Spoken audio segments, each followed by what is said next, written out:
خوش آمدید۔ آج ہم تاریخ کے اوراق پلٹ رہے ہیں، ایک ایسے رہنما اور ان کے ایک آپ کہہ لیں انتہائی کٹھن فیصلے پر بات چیت کر رہے ہیں۔ اس فیصلے کی گونج آج بھی سنائی دیتی ہے۔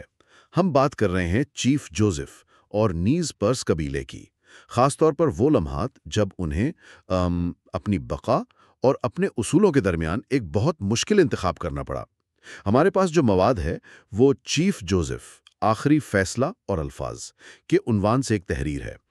تو آج اس گہری گفتگو کا مقصد یہ ہے کہ ہم چیف جوزف کے کردار کو سمجھیں، ان کے حالات کو، اور اس فیصلے کے پیچھے جو گہرے معنی ہیں ان پر بات کریں۔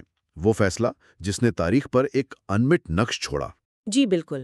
اور اس کہانی کو آپ سمجھیں صحیح معنوں میں سمجھنے کے لیے ہمیں پہلے وہ پس منظر دیکھنا ہوگا، وہ ماحول جس میں یہ سب کچھ ہوا۔ نیز پرس قبیلہ، جنہیں نمیپو بھی کہتے ہیں، یعنی اصل لوگ۔ اچھا، اصل لوگ۔ جی، ہم لوگ۔ یہ صدیوں سے شمال مغربی امریکہ کی وسیع وادیوں میں گھنے جنگلات، دریاؤں کے کناروں پر رہتے تھے۔ ان کی زندگیاں فطرت کے ساتھ پوری طرح جڑی ہوئی تھیں۔ دریا سے سالمن مچھلیاں پکڑنا، پہاڑوں میں شکار کرنا، موسم کے ساتھ اپنی جگہیں بدلنا۔ یہ صرف زمین نہیں تھی ان کے لیے، یہ ان کی پہچان تھی، ان کی روحانیت، ان کے آباء و اجداد کی میراث تھی۔ اور چیف جوزف، جن کا اصل نام تو ہنماٹو یالاتق تھا، کافی مشکل نام ہے۔ جی، وہ اپنے والد کی طرح ہی ایک بہت محترم، بہت سمجھدار رہنما مانے جاتے تھے۔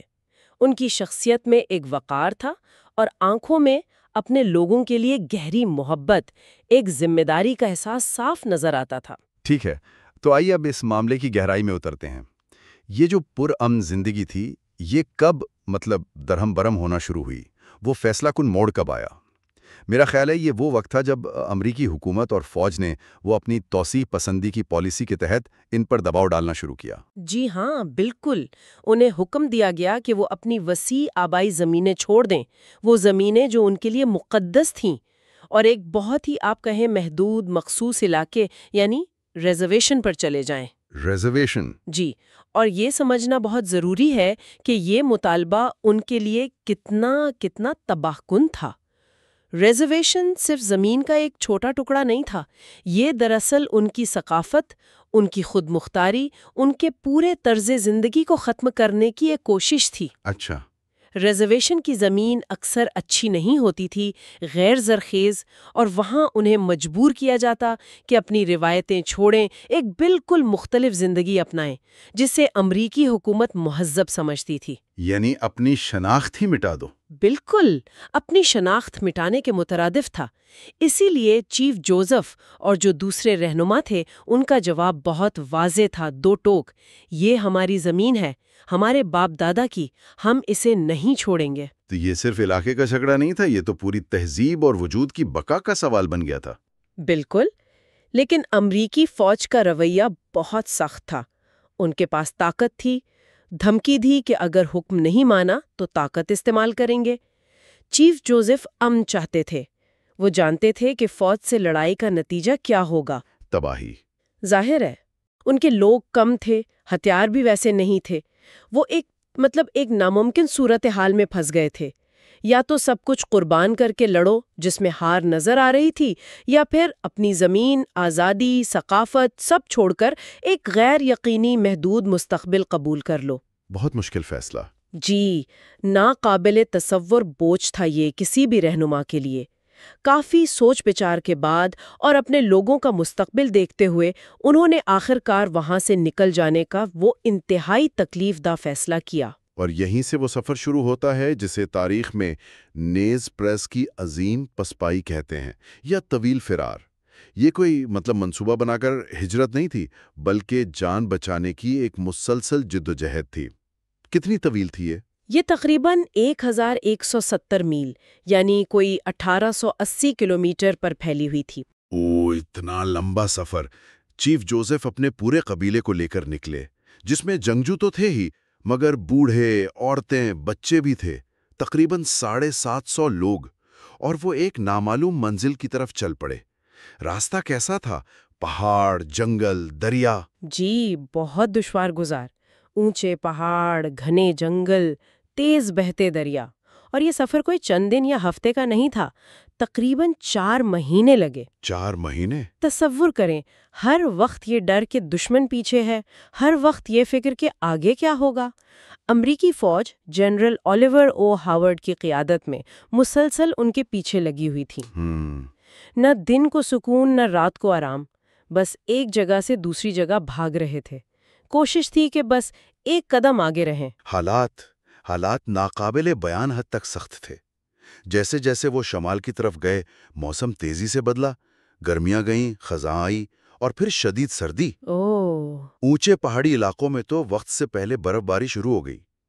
کھانے پینے کی شدید قلت ہو گئی۔ مسلسل سفر اور پیچھے لگی فوج کی وجہ سے شکار کرنا، خوراک جمع کرنا تقریباً ناممکن تھا۔ بالکل، ان کے پاس سردی کے مناسب کپڑے نہیں تھے، بہت سے لوگوں کے پاس گرم کمبل تک نہیں تھے، جانور بھوک سے مر رہے تھے۔ سب سے زیادہ تکلیف دہ منظر بچوں کا تھا۔ ان کے پاؤں پتھروں پر چل چل کر زخمی تھے، بھوک اور سردی سے نڈھال۔ بوڑھے اور بیمار لوگ ہمت ہار رہے تھے۔ یہ صرف جسمانی تھکن نہیں تھی، یہ روح کو توڑ دینے والی مایوسی تھی۔ ایسی حالت میں چیف جوزف پر کیا گزر رہی ہوگی؟ رات کو جب وہ کہیں رکتے ہوں گے، آگ کے گرد اپنے ٹھٹھرتے بھوکے تھکے آرے لوگوں کو دیکھ کر کیا سوچتے ہوں گے؟ ایک پورے قبیلے کی زندگی کی ذمہ داری ان کے کندھوں پر تھی۔ میں انہیں کیسے بچاؤں، کہاں لے جاؤں؟ یہ سوال تو یقیناً ان کے ذہن پر ہتھوڑے کی طرح برستے ہوں گے۔ اور اس دوران یہ صرف بھاگنا نہیں تھا، نیز پیس جنگجوؤں نے اپنی بقا کے لیے کئی جگہوں پر فوج کا مقابلہ بھی کیا۔ وہ بہت بہادر تھے اور جنگی حکمت عملی میں ماہر تھے۔ اچھا؟ جی، انہوں نے white but canyon, clear water, big whole جیسی لڑائیوں میں فوجی دستوں کو حیران کن شکستیں بھی دیں۔ ان لڑائیوں نے فوج کو بھی ان کی ہمت کا قائل کر دیا تھا۔ لیکن ہر جھڑپ، ہر فتح کی قیمت تھی۔ ان کے جنگجو شہید ہوتے گئے، ان کے وسائل کم ہوتے گئے، اور قبیلہ مجموعی طور پر کمزور ہوتا گیا۔ تو وہ ایک طرح سے پیچھے ہٹتے ہوئے لڑ رہے تھے، لڑائیاں جیت رہے تھے، لیکن مجموعی جنگ ہار رہے تھے، کیونکہ نہ کمک تھی نہ وسائل۔ بالکل درست کہا آپ نے۔ ہر کامیابی انہیں مہنگی پڑ رہی تھی۔ ان کا اصل مقصد لڑنا تھا ہی نہیں، وہ تو کینیڈا کی سرحد تک پہنچنا چاہتے تھے۔ کینیڈا؟ کیوں؟ انہیں امید تھی کہ وہاں وہ امریکی فوج کی پہنچ سے دور ہو جائیں گے اور سٹنگ بل کے لکوٹا سو قبیلے کے ساتھ پناہ لے کر آزادی سے رہ سکیں گے۔ اور پھر وہ لمحہ آ گیا جہاں صورتحال بالکل ہی نازک ہو گئی۔ جی ہاں، کئی مہینوں کی یہ مسلسل مشقت، بھوک، سردی، بیماری، لڑائیاں، اس سب کے بعد نیز پرس قبیلہ آخرکار مونٹانا کی بیر پاو پہاڑیوں کے پاس ایک برفانی وادی میں پہنچا۔ وہ کینیڈا کی سرحد سے صرف 40 میل دور تھے، تقریباً 65 کلومیٹر۔ اوہ، بہت قریب۔ زور تھا۔ ایک شدید برفانی طوفان نے انہیں وہیں روک لیا، اور اسی دوران امریکی فوج کا ایک تازہ دم دستہ آ گیا، کرنل نیلسن مائلز کی قیادت میں۔ انہوں نے ان کا محاصرہ کر لیا۔ آزادی اتنی قریب اور پھر بھی اتنی دور، یہ تو بہت ہی دل شکن صورتحال رہی ہوگی۔ ناقابل تصور حد تک قبیلے کے لوگ جسمانی اور جذباتی طور پر آپ کہیں اپنی آخری حد پر تھے۔ بھوک، تھکن، سردی سے بالکل نڈھال۔ بچے برف میں ٹھٹھر کر رو رہے تھے، بہت سے بیمار تھے۔ بوڑھوں میں اب مزید چلنے کی، بات کرنے کی ہمت نہیں تھی۔ امید کی جو آخری کرن تھی وہ بھی جیسے بجھ رہی تھی۔ 5 دن تک شدید سردی میں لڑائی چلتی رہی، لیکن نیس پرس اب مزید لڑنے کے قابل نہیں رہے تھے۔ چیف جوزف نے اپنے لوگوں کی یہ حالت دیکھی ہوگی، ان کی آنکھوں میں وہ مایوسی، جسموں میں وہ تھکن۔ انہوں نے اپنے جنگجوؤں کی بہادری دیکھی تھی، اپنے قبیلے کی ہمت بھی، لیکن اب وہ جانتے تھے کہ مزید لڑنے کا مطلب صرف موت ہے، خاص طور پر بے گناہ بچوں اور بوڑھوں کی۔ یہی وہ لمحہ تھا جب ایک رہنما کو شاید زندگی کا سب سے مشکل فیصلہ کرنا پڑتا ہے۔ انہوں نے یقیناً سوچا ہوگا، اگر میں لڑتا رہا تو میرے یہ پیارے لوگ، یہ بچے، بوڑھے، عورتیں، سب سردی اور بھوک سے مر جائیں گے۔ کیا میری ضد، میرا اصول، میری آزادی کی خواہش ان کی جانوں سے زیادہ قیمتی ہے؟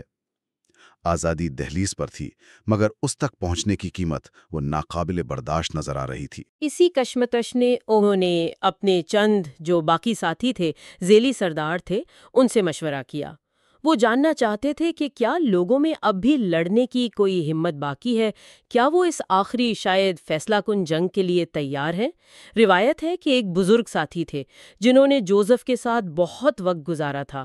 وہ آگے بڑھے اور کہا، جوزف، ہم تمہارے ساتھ ہیں، آخری سانس تک لڑیں گے، لیکن سچ یہ ہے ہماری طاقت ختم ہو چکی ہے۔ ہمارے بچے ٹھٹر رہے ہیں، کپڑے نہیں، کھانے کو کچھ نہیں، ہم مزید نہیں لڑ سکتے، ہم مزید نہیں چل سکتے۔ یہ الفاظ جو ایک تلخ حقیقت تھے وہ فیصلہ کن ثابت ہوئے۔ جوزف سمجھ گئے کہ اب راستہ صرف ایک ہی بچا ہے اگر وہ اپنے لوگوں کو زندہ رکھنا چاہتے ہیں۔ اور تب انہوں نے وہ فیصلہ کیا جس نے انہیں تاریخ میں امر تو کر دیا، لیکن شاید ان کے دل پر ایک ایسا زخم لگا دیا جو کبھی نہیں بھرا ہوگا۔ انہوں نے ہتھیار ڈالنے کا فیصلہ کیا۔ یہ کسی جنگجو کے لیے، خاص طور پر جو اپنی زمین اور آزادی کے لیے لڑ رہا ہو، آسان نہیں ہوتا۔ یقیناً نہیں۔ وہ اپنے پھٹے پرانے موسم کے مارے کپڑوں میں تھے، لیکن سر فخر سے بلند تھا۔ برفانی ہوا کا مقابلہ کرتے ہوئے وہ امریکی فوج کے کیمپ کی طرف بڑھے۔ ان کے چہرے پر شکستگی نہیں تھی، بلکہ ایک عظیم قربانی کا عزم تھا، اپنے لوگوں کے لیے محبت تھی۔ وہ جنرل ہاورڈ جو پیچھے سے پہنچ چکے تھے اور کرنل مائلز کے سامنے کھڑے ہوئے۔ ان کے پیچھے ان کے تھکے ہارے، بھوکے، سردی سے کانپتے لوگ خاموشی سے کھڑے تھے، اپنے سردار کے فیصلے کا انتظار کر رہے تھے۔ اور پھر انہوں نے وہ الفاظ کہے جو آج بھی انسانی ہمت، وقار اور علمیے کی ایک علامت سمجھے جاتے ہیں۔ جی ہاں، انہوں نے گہری سانس لی ہوگی، شاید اپنی کھوئی ہوئی آزادی، اپنی مقدس زمین، اپنے شہید ساتھیوں کو یاد کیا ہوگا، اور پھر اپنی گونجدار آواز میں وہ تاریخی تقریر کی جس کا مفہوم کچھ یوں تھا: جنرل ہاورڈ کو بتا دو کہ میں ان کے خیالات جانتا ہوں، جو کچھ انہوں نے مجھے بتایا تھا وہ میرے دل میں ہے، میں لڑ لڑ کر تھک گیا ہوں۔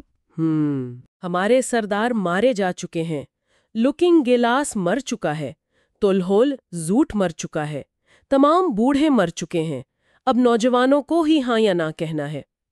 وہ جس نے نوجوانوں کی قیادت کی، اولاکٹ، جوزف کا بھائی، وہ بھی مر چکا ہے۔ سردی بہت ہے، ہمارے پاس کمبل نہیں، بچے ٹھٹر رہے ہیں۔ میرے لوگ ان میں سے کچھ پہاڑوں میں بھاگ گئے ہیں اور ان کے پاس نہ کمبل ہے نہ خوراک، کوئی نہیں جانتا وہ کہاں ہیں، شاید ٹھنڈ سے مر رہے ہیں۔ میں اپنے بچوں کو تلاش کرنا چاہتا ہوں اور دیکھنا چاہتا ہوں کہ کتنے لوگوں کو میں زندہ پا سکتا ہوں۔ میری بات سنو میرے سرداروں، میں تھک گیا ہوں، میرا دل بیمار اور غمگین ہے۔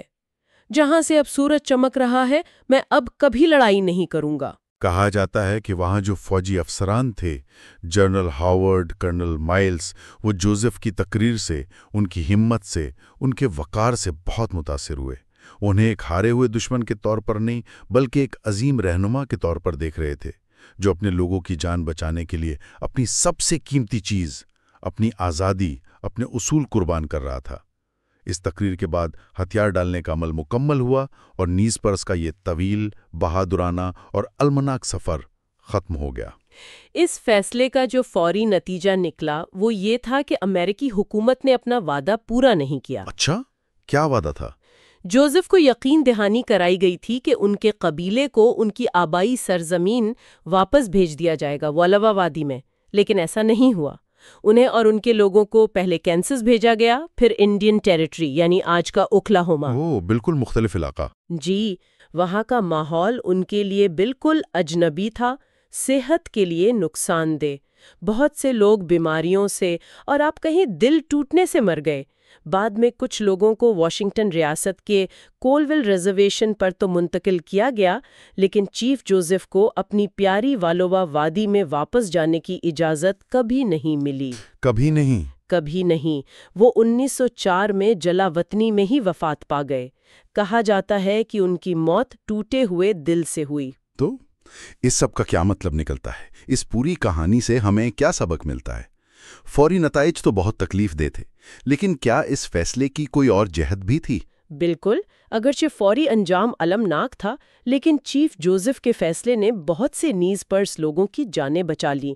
وہ لوگ جو شاید سردی، بھوک یا وہ آخری مایوس کن لڑائی میں مارے جاتے، انہوں نے ایک ایسے دشمن کے سامنے جسے شکست دینا ناممکن تھا حقیقت پسندی دکھائی اور اپنے لوگوں کو مکمل تباہی سے بچا لیا۔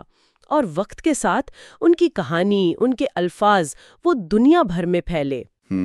لوگ انہیں ایک ایسے بہادر رہنما کے طور پر جاننے لگے جس نے نہ صرف بے مثال جرت سے جنگ لڑی بلکہ اس سے بھی بڑی ہمت کا مظاہرہ کیا، امن کی خاطر، اپنے لوگوں کی زندگی کی خاطر ہتھیار ڈال دیے۔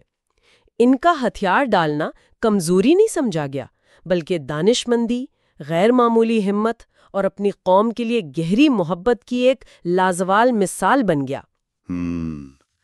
تو یہ خیال کہ کبھی کبھار سب سے بڑی بہادری لڑنے میں نہیں بلکہ یہ جاننے میں ہے کہ کب نہیں لڑنا، یہ یہاں بہت فٹ بیٹھتا ہے۔ یقیناً، لیکن یہ اس سے بھی شاید تھوڑا گہرا ہے۔